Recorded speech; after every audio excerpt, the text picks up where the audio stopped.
Hello दोस्तों, आप सभी का बहुत बहुत स्वागत है आज की इस वीडियो में। दोस्तों, फाइनली स्किल टेस्ट कंप्लीट हो चुका है, चाहे वो ईपीएफओ स्टेनो का हो या ईपीएफओ एसएसए का हो। तो मेरा भी खुद का जो है टाइपिंग था ईपीएफओ एसएसए का।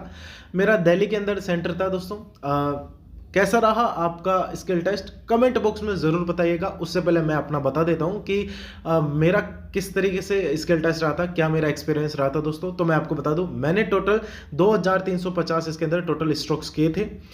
थोड़ी कम है मेरे अकॉर्डिंग, क्योंकि मुझे एक्सपेक्ट था कि थोड़ी ज़्यादा कर सकूं, क्योंकि इसके अंदर मेरा जो स्क्रॉल डाउन का जो थोड़ा इशू हो गया था। मैंने जब स्क्रॉल डाउन किया फर्स्ट टाइम पे ही, तो वो बहुत नीचे चले गया था। बाद में मेरे को ये याद नहीं रहा कि भाई कौन से वर्ड मेरा था वहाँ पर, तो फिर थोड़ा टाइम लग गया। इस वजह से मेरा ना 2350 स्ट्रोक्स ही हो पाए थे। दोस्तों, आपके कितने, प्लीज़ कमेंट बॉक्स में ज़रूर बताइएगा।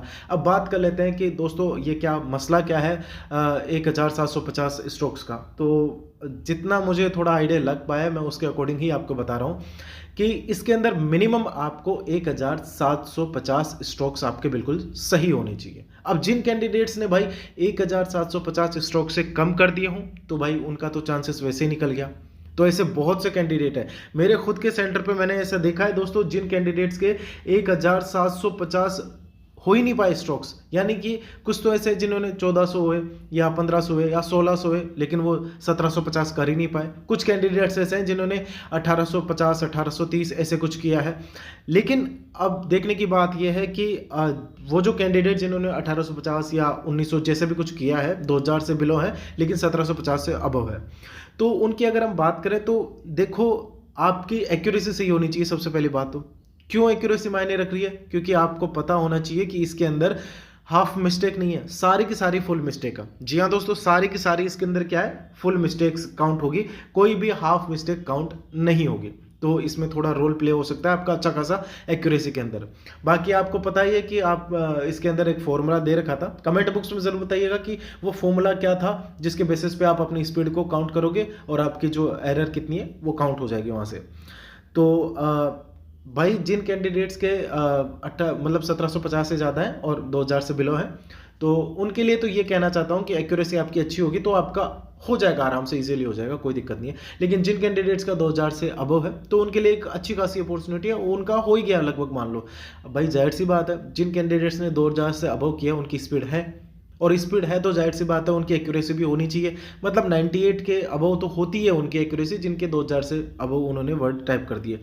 मैं अपने सेंटर की अगर बात करूं तो मेरा जिन भी कैंडिडेट से अभी तक बात हुआ है, तो ऐसे बहुत बहुत माइनर केस हुए हैं जिनके अंदर कैंडिडेट्स ने 2000 के अबव टाइप किया था। हाँ, किए होंगे अलग अलग सेंटर पे, बहुतों ने किए होंगे, ऐसा नहीं मेरे सेंटर पे नहीं किए होंगे, किए होंगे, बहुतों ने किए होंगे, लेकिन कम थे कैंडिडेट्स जिन्होंने 2000 से अबव किए थे।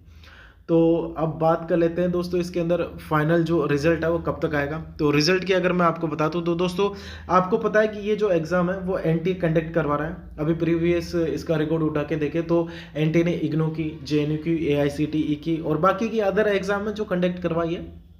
तो बात कर लेते हैं इसका प्रोसेस क्या था। तो मैं आपको बता दूं, जैसे कि एनटी, इग्नू, एआईसीटीई और जो जेएनयू की बात करें तो उनकी जो एग्ज़ाम डेट थी टाइपिंग की, वो 18 आपकी, मैं बता देता हूँ, वो थे 18 सितंबर और 19 सितंबर की आपकी वो डेट थी दोस्तों टाइपिंग की। अब हम बात कर लेते हैं इसका जो रिजल्ट आया था वो कब तक आ गया था टाइपिंग का। तो मैं आपको बता दूं, इसका जो रिजल्ट था वो 5 सितंबर को आपको देखने को मिल गया था। जी हाँ दोस्तों, 5 सितंबर को रात को देखने को मिल गया था, अप्रोक्स 10:30 बजे के समथिंग। ठीक है, तो अब हम इसी चीज़ को इससे कनेक्ट करके देख लेते हैं। तो देखिए, 18-19 सितंबर को एग्ज़ाम थी। यहाँ पर अगर हम बात करें तो यहाँ पर भी 18 और 19 नवंबर को आपका ये स्किल टेस्ट कंडक्ट करवा लिया गया है। ठीक है, अब बात यह है कि 18-19 नवंबर को स्किल टेस्ट तो कंडक्ट करवा लिया है, अब इसका रिजल्ट कब तक आ सकता है। तो भाई अगर हम उससे कंपेयर करें तो वो तो 5 दिसंबर को होना चाहिए फिर तो। लेकिन हम कोई बात नहीं, 5 दिन एक्स्ट्रा मान लेते हैं, 5 नहीं तो 10 दिन एक्स्ट्रा मान लो।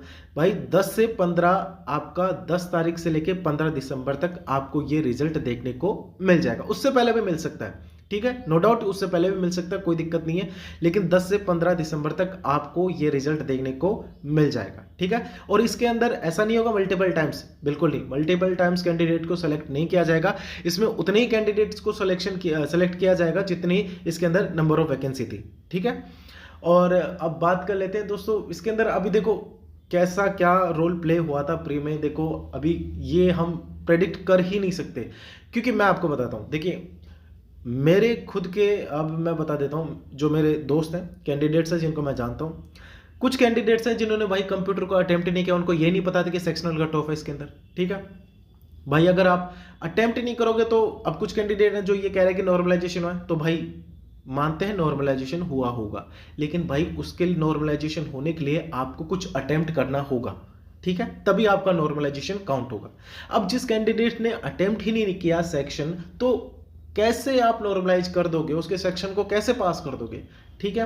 तो इससे पता चलता है कि नॉर्मलाइजेशन सेक्शनल अभी हुआ नहीं था, ठीक है। हाँ, एक चीज मैंने नोटिस किया, ईडब्ल्यूएस कैंडिडेट, ईडब्ल्यूएस कैटेगरी के अंदर एक कैंडिडेट है जिसके 480 के अप्रोक्स शायद नंबर है, ठीक है, उस बंदे का सिलेक्शन नहीं हुआ।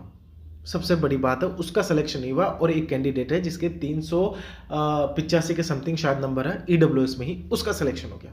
कैसे? आई डोंट नो, मुझे नहीं समझ में आ रहा क्या इन्होंने फैक्टर अप्लाई किया है प्री के अंदर।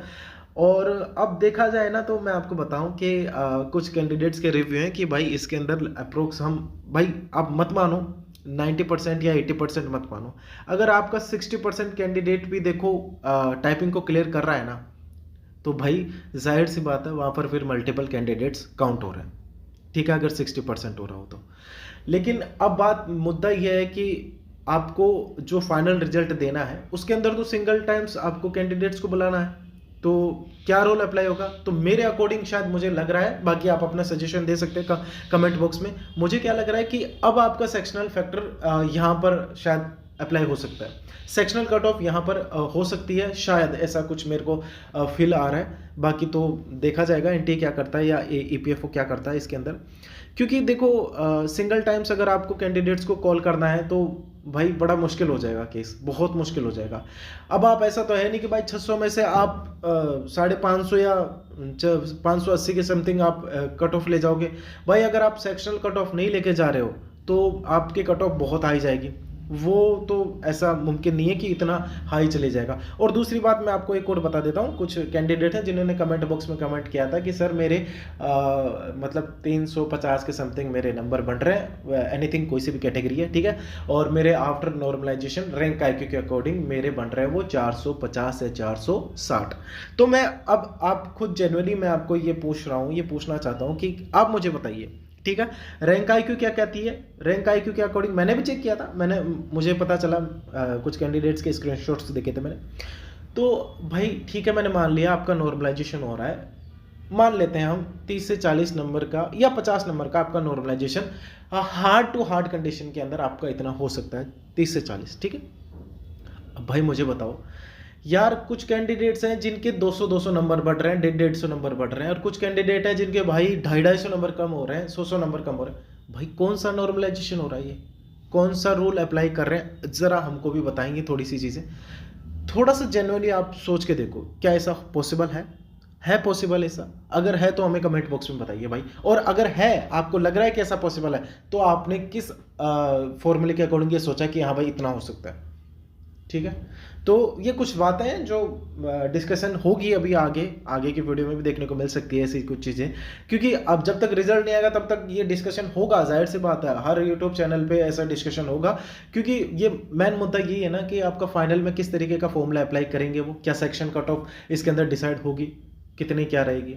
तो भाई मेरा खुद का पर्सनल मानना है कि यहाँ पर सेक्शनल फैक्टर अप्लाई हो सकता है, और अगर सेक्शनल का फैक्टर अप्लाई हो गया तो भाई यहाँ पर कट ऑफ आपकी बहुत डाउन जाएगी। ये जो कैंडिडेट्स कह पा रहे हैं यहाँ पर कि जनरल की जाएगी 480, या जो भी ईडब्ल्यूएस की जाएगी 460, ओबीसी की जाएगी इतनी, वगैरह वगैरह कुछ भी है ना, तो भाई ये आप इतना हाई बोल के ना थोड़ा ज़्यादा ही लेके जा रहे हो इस चीज़ को।